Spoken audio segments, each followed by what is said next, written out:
Hello students, खूब पढ़ो खूब बढ़ो। आज हम सीखेंगे चैप्टर सेकेंड पॉलिनोमियल्स की एक्सरसाइज 2.1 के सॉल्यूशंस। तो आइए, स्वागत है आपका। सॉल्व करते हैं एक्सरसाइज 2.1। देखिए प्यारे बच्चों, एक्सरसाइज 2.1 में केवल 5 क्वेश्चंस हैं और इन सभी क्वेश्चंस में हमसे केवल पॉलिनोमियल्स, जो कि चैप्टर का नाम है पॉलिनोमियल्स, इसके बारे में पूछा गया है कि पॉलिनोमियल्स होता क्या है, इसके टाइप्स क्या होते हैं, इनमें कोफिशिएंट्स क्या होता है और इनमें बहुत सारी चीजें हैं जो हमसे पूछ रहा है। तो आप यदि पॉलिनोमियल्स के बारे में बहुत ही अच्छे से जानना चाहते हैं, सीखना चाहते हैं, तो मैं रिकमेंड करूंगा कि आप इस वीडियो को देख करके फिर इस एक्सरसाइज में आइएगा। इसकी लिंक यहां पर आई में दी हुई है। इस वीडियो को डायरेक्ट आप यहां से देख करके फिर एक्सरसाइज में आइएगा। तो आइए एक एक क्वेश्चन सॉल्व करके देखते हैं। देखिए क्वेश्चन नंबर फर्स्ट कहता है, which of the following expressions are polynomials in one variable and which are not, state reasons for your answer. देखिए फर्स्ट क्वेश्चन में 5 एक्सप्रेशंस लिखे हुए हैं और इनको हमें बताना है कि ये पॉलिनोमियल्स है कि नहीं, और साथ में ये भी बताना है कि ये एक्सप्रेशन यदि पॉलिनोमियल्स है तो वन वेरिएबल का है कि नहीं। देखिए आप यहाँ पर वन वेरिएबल्स के पॉलिनोमियल्स की बात कर रहा है। तो बहुत ही सिंपल सा है, यदि हम पॉलिनोमियल्स के बारे में जानते होंगे तो आप इनका आंसर बहुत आसानी से बता सकते हैं। आइए इनको एक एक करके देखते हैं। देखिए फर्स्ट में लिखा हुआ है 4x²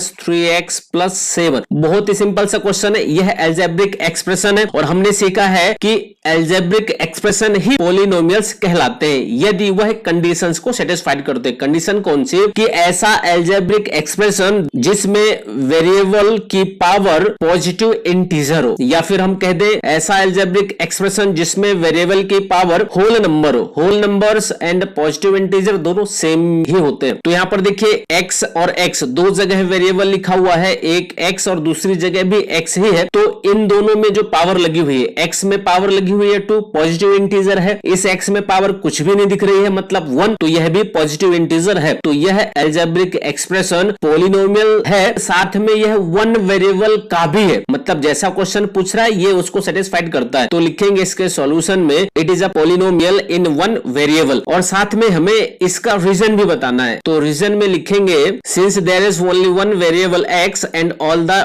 indices of x are positive integer. इसी तरह से सेकंड देखिए, सेकंड में लिखा हुआ है y² + √2। तो आप देखिए इसमें भी देखना है कि वेरिएबल में पावर पॉजिटिव इंटीजर है कि नहीं। तो आप देख रहे हैं इसमें वेरिएबल y यूज हुआ है और इस y में पावर लगी हुई है +2, तो यह पॉजिटिव इंटीजर है। तो यहां पर लिखेंगे it is a polynomial in one variable y, और इसका रीजन भी बताएंगे सेम जैसा फर्स्ट में बताया था। Since there is only one variable y and all the indices of y are positive integer. इसी तरह से थर्ड वाला देखिए, थर्ड में लिखा हुआ है 3√t + t√2। अब देखिए इसमें जो वेरिएबल यूज हुआ है वह t है, और आप देख रहे हैं इस t में जो पावर लगी हुई है रूट में √t, मतलब इस √t का मतलब होगा t में पावर 1/2। यह बात हमें पहले से मालूम है कि जब रूट में पावर होती है तो इसका मतलब होता है कि यह 1/2 के फॉर्म में एक्सपोनेंट लगी हुई है। तो आप देख रहे हैं यहां पर जो t लिखा हुआ है इसमें जो पावर लगी हुई है यह पॉजिटिव तो है बट इंटीजर नहीं है, तो यह पॉलिनोमियल नहीं होगा। तो इसके सॉल्यूशन में लिखेंगे it is not a polynomial, और जब यदि पॉलिनोमियल नहीं है तो हमें इसका रीजन भी देना है। लिखेंगे in term 3√t the exponent of variable t is 1/2 which is not integer. इसी तरह से फोर्थ एंड फिफ्थ करेंगे। देखिए फोर्थ में लिखा हुआ है y + 2/y, तो यहां पर भी देखेंगे कि यह पॉलिनोमियल है कि नहीं है, और यदि है तो वन वेरिएबल का है कि नहीं। तो इसके लिए हम देख रहे हैं यहाँ पर y और y एक ही वेरिएबल दोनों जगह। अब इसमें देखते हैं y की पावर क्या लिखी हुई है। तो आप देख रहे हैं फर्स्ट टर्म y में y की पावर कुछ भी नहीं दिख रही है, तो हमें मालूम है कि यहाँ पर 1 लिखा है, मतलब इस टर्म में y की पावर 1 है, पॉजिटिव इंटीजर है। सेकंड टर्म में आ जाओ, आप देख रहे हैं सेकंड टर्म में y की पावर यहाँ पर डिनोमिनेटर में जो है 1 है, बट इस तरह से पावर नहीं देखा जाता है। तो पावर देखने के लिए यदि कोई सा भी वेरिएबल डिनोमिनेटर में लिखा है तो उसको सबसे पहले न्यूमरेटर में ले जाते हैं, और न्यूमरेटर में ले जाने के बाद फिर इसमें पावर जो बनती है ना वह कंफर्म होती है कि इसमें जो पावर लगी हुआ है कि वह पॉजिटिव इंटीजर है कि नहीं। तो एक बात हमें मालूम है कि जब कोई सा नंबर ऊपर से नीचे जाता है या फिर नीचे से ऊपर जाता है, नंबर है वेरिएबल, तो उसमें जो पावर लगी होती है, एक्सपोनेंट लगी होती है, है उसके साइन में चेंज हो जाता है। मतलब कहने का जब यह y ऊपर जाएगा 2 के मल्टीप्लाई में आएगा तो इसमें जो पावर अभी 1 लगी हुई है पॉजिटिव इंटीजर में तो वह -1 बन जाएगी। तो इस तरह से आप देख रहे हैं कि यहाँ पर y की जो पावर है वह निगेटिव आ चुकी है तो इंटीजर बट निगेटिव है। और यदि किसी भी एक्सप्रेशन में वेरिएबल की पावर जो है निगेटिव में आ जाए तो वह पॉलिनोमियल नहीं होता है। तो इसके सॉल्यूशन में लिखेंगे it is not a polynomial और इसका रीजन भी बताना पड़ेगा, कंपलसरी है। तो रीजन में लिखेंगे in term 2/y the exponent of variable y is -1। जो यहाँ पर हमने समझा वही यहाँ पर लिख देंगे which is not a positive integer. अब आइए देखते हैं फिफ्थ।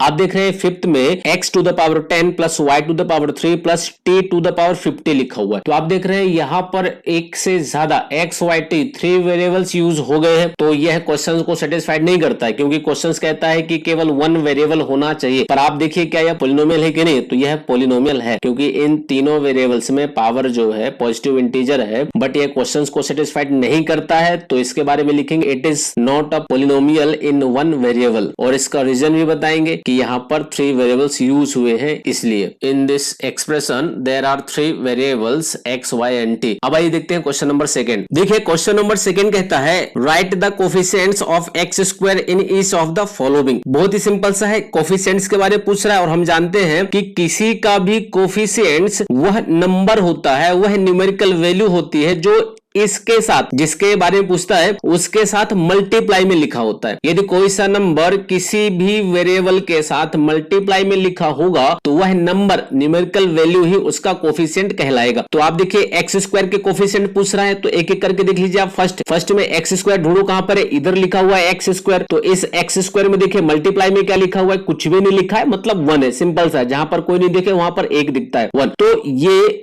1 ही एक्स स्क्वायर का कोफिशिएंट होगा। सेकंड में देखिए आप एक्स स्क्वायर के मल्टीप्लाई में कुछ भी नहीं लिखा यहां पर, तो यहां पर भी 1 है। बट साइन को मत भूलिएगा क्योंकि 1 की पहचान किसके द्वारा हो रही है, निगेटिव के द्वारा। तो यहां पर एक्स स्क्वायर का कोफिशिएंट -1। और इसी तरह से थर्ड में देखिए एक्स स्क्वायर का कोफिशिएंट एक्स स्क्वायर के साथ मल्टीप्लाई में क्या लिखा हुआ है, आप देख रहे हैं π/2। तो यह π/2 एक्स स्क्वायर का कोफिशिएंट होगा। फोर्थ में देखिए एक्स स्क्वायर ढूंढिए, कहां पर एक्स स्क्वायर कहीं पर भी नहीं दिख रहा है, तो वह एक्स स्क्वायर है नहीं। जब एक्स स्क्वायर नहीं है तो उसके कोफिशिएंट में क्या है, कुछ भी नहीं है। और कुछ भी नहीं है मतलब 0 है। यदि कोई आपसे बोले कि भाई इस 0 को लिखकर दिखाओ, प्रूव करके दिखाओ, तो हम इसको ऐसा दिखा सकते हैं, प्लस में लिख दे 0 और आप इसके साथ मल्टीप्लाई में लिख दीजिए x टू द पावर 2। इसकी वैल्यू क्या आएगी, 0 का एक्स स्क्वायर के साथ मल्टीप्लाई करने पर 0 आएगा और 0 का इनके साथ एडिशन करेंगे तो यही आएगा √2x - 1। तो आप यह इसको ऐसा दिखा भी सकते हैं। तो इस तरह से हर टर्म्स में अलग अलग जो है कोफिशिएंट्स हो जाएंगे और आप इनको इसके सॉल्यूशंस में लिख भी सकते हैं। लिखेंगे क्या, तो इस तरह से इसके सॉल्यूशन में लिख देंगे हर एक टर्म्स में जो जो इसके कोफिशिएंट है। अब आइए देखते हैं क्वेश्चन नंबर थर्ड। देखिए क्वेश्चन नंबर थर्ड कहता है give 1 example each of binomial of degree 35 end of a monomial of degree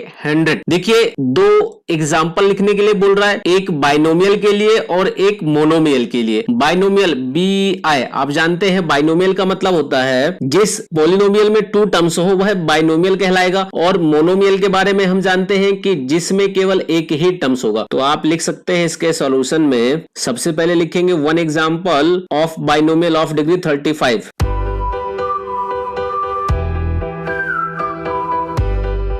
देखिए इसके लिए बाइनोमियल के लिए हमें 2 टर्म्स लिखना है और वेरिएबल आप कोई सा भी लिख लीजिए। हम लिख रहे हैं यहाँ पर x और इसमें पावर कितनी होनी चाहिए, 35। डिग्री 35 का पॉलिनोमियल तो हो गया बट यह बाइनोमियल नहीं है, सिंगल टर्म है तो यह मोनोमियल है। तो बाइनोमियल करने के लिए यहाँ पर प्लस के साथ एक और कोई सा टर्म्स, कोई सा भी लिख दो आप, आपकी मर्जी, कोई सा नंबर लिख दो तो भी चलेगा 0 को छोड़ करके। और यदि कोई सा वेरिएबल भी लिख रहे हैं आप x का, तो आप उसमें ध्यान रखना कि x में जो पावर लगाएंगे वह 35 से ज्यादा नहीं होनी चाहिए और 35 भी नहीं होनी चाहिए और 35 से कम कुछ भी लिख दे। मतलब यहां पर हम यदि 5x भी लिख दे तो भी चलेगा। तो यह बाइनोमियल हो जाएगा जिसकी डिग्री 35 है। उसी तरह से लिखेंगे मोनोमियल के लिए। देखिए यहाँ पर मोनोमियल के लिए एक ही टर्म लिखना है, बट उसकी डिग्री 100 लिखना है। कुछ भी लिख दें आप, हम लिख रहे हैं 150 x टू द पावर 100, केवल x टू द पावर 100 भी लिखते तो भी चलता। तो इस तरह से क्वेश्चन नंबर 3 का सॉल्यूशन हो जाएगा। इसी तरह से आइए 4th करके देखते हैं। देखिए क्वेश्चन नंबर 4 कहता है right the degree of each of the following polynomials. मतलब यहाँ पर जितने भी पॉलिनोमियल्स लिखे हुए हैं इनकी डिग्री बताना है। बहुत ही सिंपल सा है। देखिए डिग्री बताने के लिए हमें क्या करना है कि पॉलिनोमियल में देखना है कि जो वेरिएबल यूज हुआ है उसमें मैक्सिमम पावर कितनी लगी हुई है, वही उसकी डिग्री कहलाएगी। जिसमें आप देख रहे हैं x वेरिएबल है और x में पावर जो सबसे ज्यादा इस टर्म में लिखी हुई है 3, तो यही 3 पॉलिनोमियल की डिग्री कहलाएगी। इसमें वेरिएबल y यूज है तो y में देखिए आप मैक्सिमम पावर 2, डिग्री इसकी 2, और इसमें वेरिएबल यूज हुआ है t, आप देख रहे हैं इसमें पावर कुछ भी नहीं दिख रही है मतलब 1, तो इसकी डिग्री हो जाएगी 1। और आप इसमें देख रहे हैं कोई सा वेरिएबल ही नहीं दिख रहा है, मतलब यह पॉलिनोमियल कांस्टेंट पॉलिनोमियल है और किसी भी कांस्टेंट पॉलिनोमियल की डिग्री होती है 0।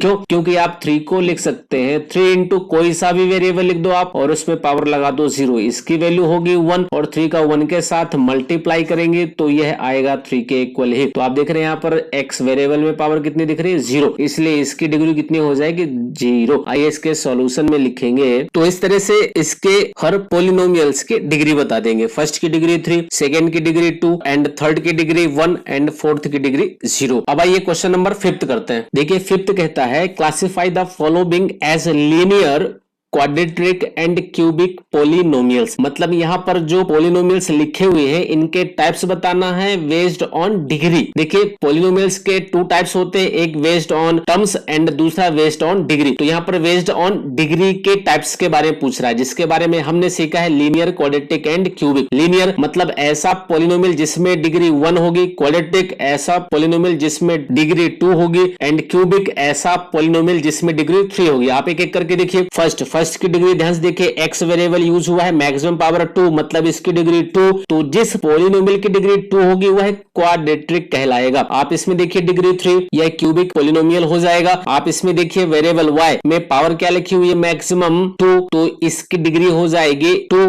तो यह क्वाड्रेटिक पॉलिनोमियल में आएगा। आप देख रहे हैं इसमें वेरिएबल x और इसमें पावर क्या है 1, तो इसकी डिग्री हो जाएगी 1, तो यह लीनियर पॉलिनोमियल में आएगा। आप देख रहे हैं वेरिएबल t, पावर इसमें 1, तो यह भी लीनियर में आएगा। आप देख रहे हैं r वेरिएबल का यूज हुआ है, पावर इसकी 2 लगी हुई है, मैक्सिमम है 2, तो इसकी डिग्री 2 हुई, तो यह क्वाड्रेटिक पॉलिनोमियल में आएगा। और आप इसमें देख रहे हैं x वेरिएबल और पावर इसकी 3, मैक्सिमम पावर 3, मतलब डिग्री इसकी 3, तो यह क्यूबिक पॉलिनोमियल में आएगा। अब इसी को हम लिख देंगे एक एक करके कि कौन सा किस में आएगा। इस तरह से इसके सॉल्यूशन में बता देंगे कि फर्स्ट वाला क्वाड्रेटिक पॉलिनोमियल, सेकंड वाला क्यूबिक, थर्ड वाला क्वाड्रेटिक, फोर्थ वाला लीनियर एंड फिफ्थ वाला आल्सो लीनियर एंड 6 वाला क्वाड्रेटिक एंड 7th वाला क्यूबिक पॉलिनोमियल। इस तरह से एक्सरसाइज 2.1 कंप्लीट हो जाएगी। इस वीडियो में केवल इतना ही। Thank you.